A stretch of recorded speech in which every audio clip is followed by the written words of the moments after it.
5 bells. Stand by all stations. Attention, all districts. A 5-alarm fire. 5 bells. Move in immediately. That's it. Let's roll. Let's go. Firefighters!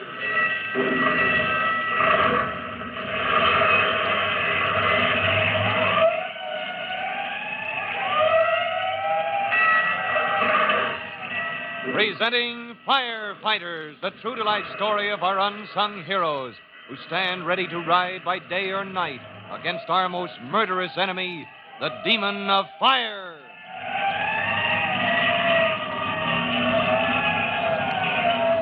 In just a minute, we'll join Tim Collins and Chief Cody in the office of the Tennacombe Towboat Company near the dock from which Tim was diving when the young fireman made his exciting discovery which caused Chief Cody to put in a special call for Detective Sergeant McGurk. But before we go on, there's just time for this message.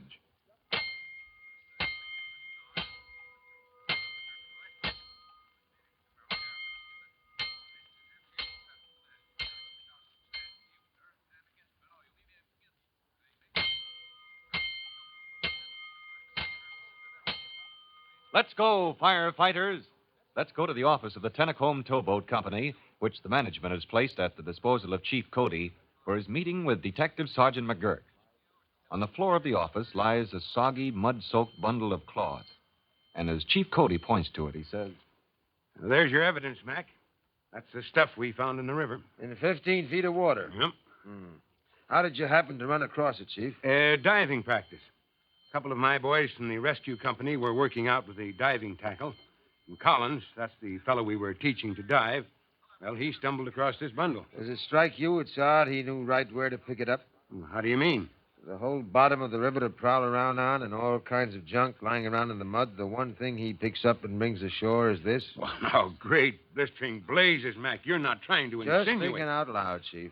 Well, if you think my boy Collins had any idea this stuff was lying there underwater... I don't think anything yet, Chief. Right now, my job is to get the facts. When I get all the facts, they'll line themselves up fast enough. Well, if they line up so that they seem to point toward Collins or anyone else who was down on that dock today... All right, Chief, all right. Let's start over. Let's take a look at this bundle. All right. You see what it is, don't you? The jacket. Mm-hmm. Rolled up into a bundle with the sleeves tied to hold it secure. And inside... Now, don't rush me, Chief. We're still examining the outside. Well, what do you see besides mud from the river bottom? I'll see more when we've had this jacket cleaned and the particles we clean out of it sorted to separate the mud from other dust and stuff that might have been ground into the fabric. Dust and stuff? Particles that may tell us where this jacket has been, like a schoolroom picking up chalk dust or a coal yard picking up coal dust and so on. Oh, yeah, I see. And if you can get a line on the jacket's back history... Maybe we get a line on its owner. Something I can tell you right now. Huh? That's a nice piece of cloth, Chief Cody. A fine tweed, fairly new. Not the kind of jacket you'd throw in the river if you had a choice. Then whoever tossed it overboard was in a tight spot? Didn't have time to make a choice? That could be, Chief Cody. That well could be. Matter of fact... Yeah? Matter of fact, we may not have too much trouble tracing the owner of this jacket. You know already who it was? Not for sure. But a while back, we had a line on a fellow. A counterfeiter? Maybe. All we know is he was around when some queer money was passed. Oh, about a month ago. Yes, I heard something about that. That's the case. I never heard how it turned out, Mac. It hasn't turned out. Not yet. What happened? Well, this fellow we mentioned, we had a tail on him. From information received, we knew he was a runner. You know, a messenger. For the gang? For the gang. Mm-hmm. And we counted on having him lead us to the printing plant where these fellows were turning out their phony bills. Matter of fact, we knew he was carrying a new set of plates at the plant one night. And you tailed him? Until he shook us off. He lost you, or you lost him for good? Or bad. Half an hour later, we picked him up and shook him down. No plates. Nothing to hold him on. Maybe he delivered those plates, Mac. We know he didn't. How do you know? From information received. Now, that's police business, Chief. No, he didn't deliver the plates at the printing plant. He stashed them somewhere. Then this find we made today. You haven't looked at the plates yet, Mac. They're still in this bundle. I put them back as soon as I saw what they were. You know, maybe... Maybe. Let's look. All right. Here. They'll slide out if you shake the coat. Now, don't get that mud... Yeah. There they are. plates for printing phony money. How about it, Mac? Well. Hello, Stanislaus. Hmm? These are the plates, all right, Chief. Sure as a fingerprint, you can tell what plate a piece of counterfeit money was printed from. And these are the ones that disappeared that night. Yeah, but now that you have them, how can they help your case? Well, finding them in this tweed coat helps us, Chief, because Stanislaus can't laugh off the fact that his coat and these plates were found in one and the same bundle. Oh, you'll be able to prove ownership of the coat? Never fear, we'll prove it all right. And, Chief, Yeah? on this deal, the police department owes the fire department a citation. You've cracked this case for us.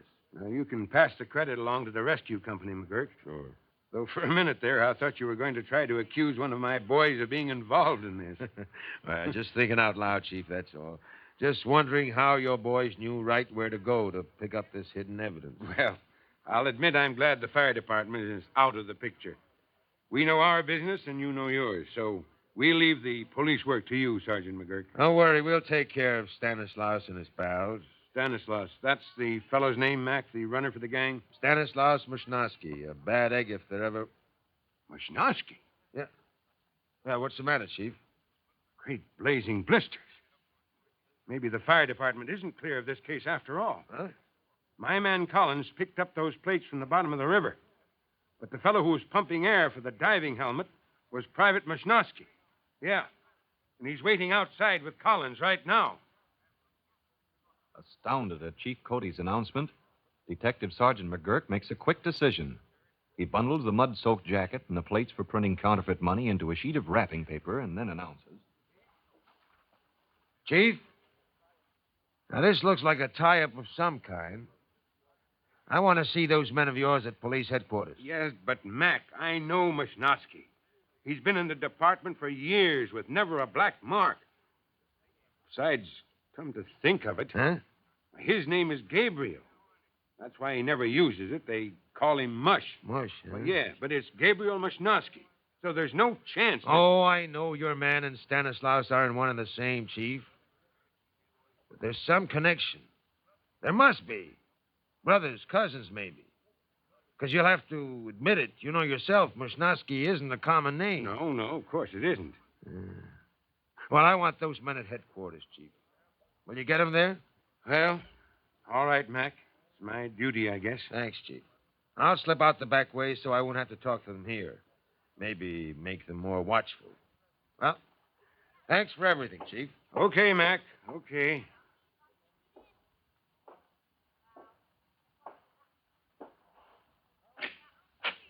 Oh, Collins, I want you. Yes, sir. Coming, Chief. Mushnosky, too. Mush isn't here, Chief. What? You mean to say he left without letting me know? Well, Chief, he had to take the diving gear back to rescue company quarters. Oh, then he's coming back here? Well, not unless you send for him, Chief. You see, he didn't think you needed him. He said, Well, what did he say, Collins? well, after you left us on the dock, Chief, when you came ahead to bring those plates we found into the office here and phone the police. Yes. I know what I did, Collins. I asked you, what did Mushnosky do or say? Well, he said he used to know people that shoved queer money back in the old days when he worked for the carnival before he came on to the fire department. Oh, that does it. When McGurk hears about that... Sir? Never mind. Go on. Oh. Well, he said... Gee, he seemed kind of depressed and down in the mouth about it, but he said he doesn't want anything to do with this case. He doesn't want to get mixed up in it. Oh, worse and worse. Go on. What else? Well, nothing, sir, except... Oh, yeah, he said... Well, you know how he talks. He said, I'm going home, kid. Police business. That's one thing I never get mixed up in. Not for nothing. Yeah. Well, Collins, this is police business. And it looks as if we're all going to be mixed up in it. Now, Chief Cody is busy enough with the normal business of firefighting. But when two men of his rescue company, Privates Gabriel Mushnosky and young Tim Collins, are under suspicion, that's when Chief Cody must move as fast as if he were rolling to command the fight against a general alarm. For Chief Cody's own investigation of this exciting case, listen to our next true-to-life episode of the Firefighters.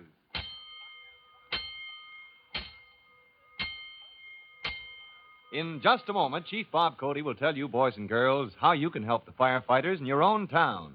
But first, here's a message you ought to hear. And now, Chief Bob Cody with a special notice for the Firefighters Brigade. Chief Cody. Hello, boys and girls. This is Chief Cody. And here's a suggestion about how you can inspect your own homes for danger spots. The 4 places in the average house where fire is most apt to break out. First, look at the joints and walls around the furnace or other main heating unit.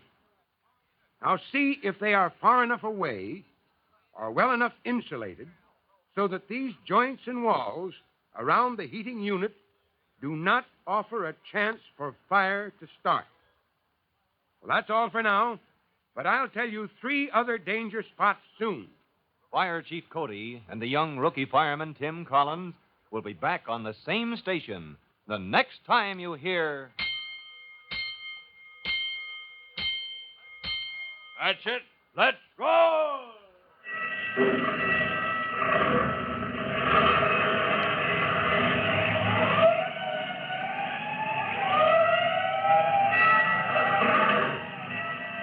Let's go! Firefighters! Firefighters is a copyrighted feature of William F. Holland Productions.